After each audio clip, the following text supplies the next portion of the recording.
Welcome back, listener. I am excited for today. We are diving into a fascinating part of the Bible. Oh, yeah. It's 1 Timothy chapter 2. Okay, cool. And this section, it gets into all sorts of things that I think are going to be pretty relevant, even today. Like, how did early Christians think about prayer, and leadership? And it also gets into gender roles, which, as we know, is always a complex topic. Right. But before we jump into all that, just so everyone listening is on the same page, Sure. this letter, it was written by the Apostle Paul Right. to a younger guy named Timothy, who's basically like, helping him get these new churches up and running. Yeah. Like, think of it as a mentor, Yeah. giving advice to, like, a newer leader in the church. Yeah. So this chapter, it starts by talking about the importance of prayer. Okay. And get this, it says we should pray for everyone, even for those who are in authority, like the leaders of the government and whatnot. Wow, everyone, huh? Yeah, like everyone. And it says that this will actually lead to a peaceful and virtuous life for everybody.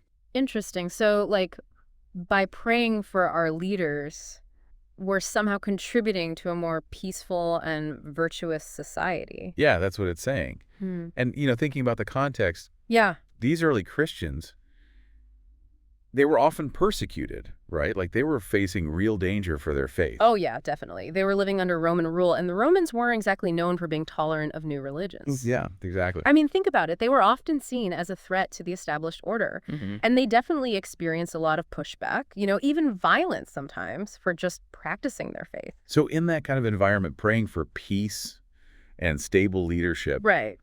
it takes on a whole new meaning, right? Well, for sure. It's not just some abstract spiritual practice. Right. It's about, their very survival. Yeah, I mean, if the political situation became too unstable, it could mean even more persecution for them, So praying for those in authority, even if they weren't particularly sympathetic to the Christian faith, was actually a way of trying to protect themselves. Yeah, and it really makes you think, what does it mean to pray for leaders, even those you might strongly disagree with? Oh, yeah.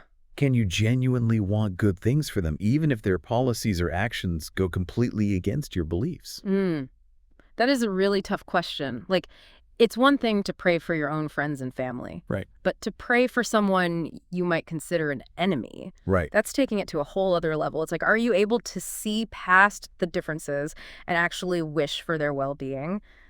That's a pretty radical idea, don't you think? It is. It really is. And then, another thing that jumps out in this chapter, Yeah. it's this emphasis on Jesus as the sole mediator between God and humanity. Oh, right. Yeah. And it uses that metaphor of Jesus as a ransom. Okay, so now that's a powerful image, especially back then. Think about it. In those days, people understood what a ransom meant. Yeah.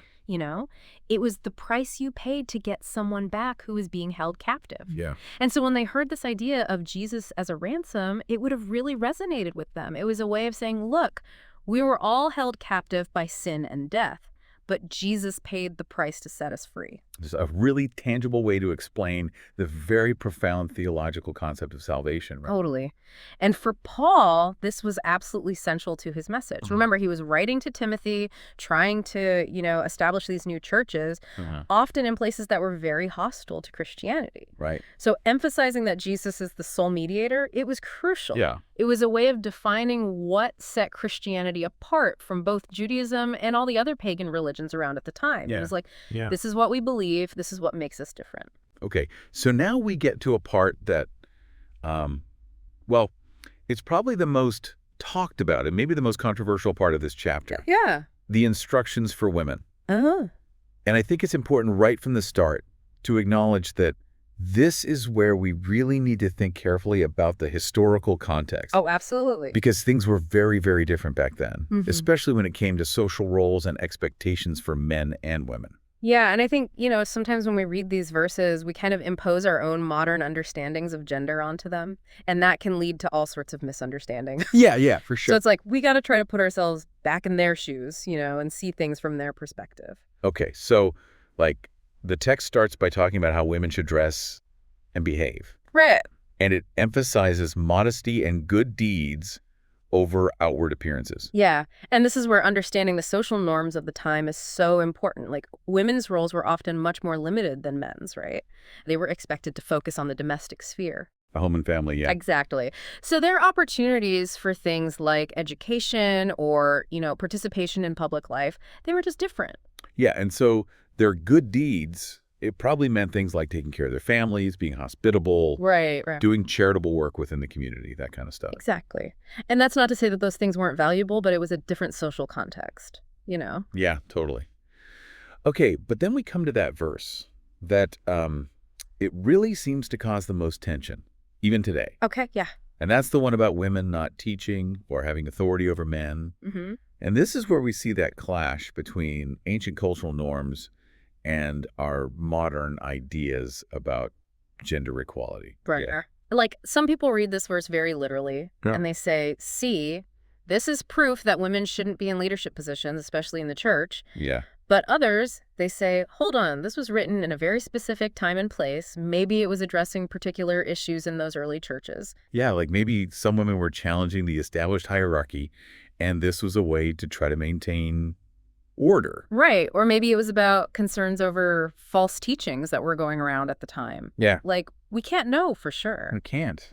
But I think it's important to acknowledge that there are different ways to understand this verse. And it really challenges us, doesn't it? Like, Right. as we're reading this, how do we interpret it? Yeah. Does it reinforce those traditional gender roles? Hmm. Or is it more of a product of its time that isn't meant to be a timeless rule? Yeah, and, even stepping back a bit, I think it raises this bigger question of how we even approach these ancient texts, right? Oh, yeah. Like, how do we respect their historical context, but at the same time engage with these really tough questions they raise about gender and leadership? That's a great point. It's a conversation that needs to happen. Oh, yeah, absolutely. And it's not an easy one. Nope. So, wow. I mean, we covered a lot of ground here. We did. We talked about the importance of prayer, especially when you're facing persecution. Right. The significance of Jesus as the mediator, that ransom metaphor. And then all the complexities of those instructions for women in the early church. Yeah, and it's interesting because it's all packed into just a few verses, but it raises so many questions that are still relevant for us today. It really does. Like, how do we live out our faith? Right. What does it mean to be a leader? And how do we navigate those ongoing conversations about gender roles? Yeah, and I think, the deep dive doesn't stop here. It's just the beginning, really. Oh, absolutely. Listener, we want to hear from you. Yeah. What do these verses mean to you? What challenges do they present? Yeah. What wisdom can we glean from them as we try to live faithfully in our world today? I think those are some really good questions to ponder. Yeah, and they're not easy answers. Nope, not at all. But that's what makes this so fascinating, right? Absolutely. That's what keeps us coming back for more. That's the deep dive, listener. Good day. Until next time. See ya.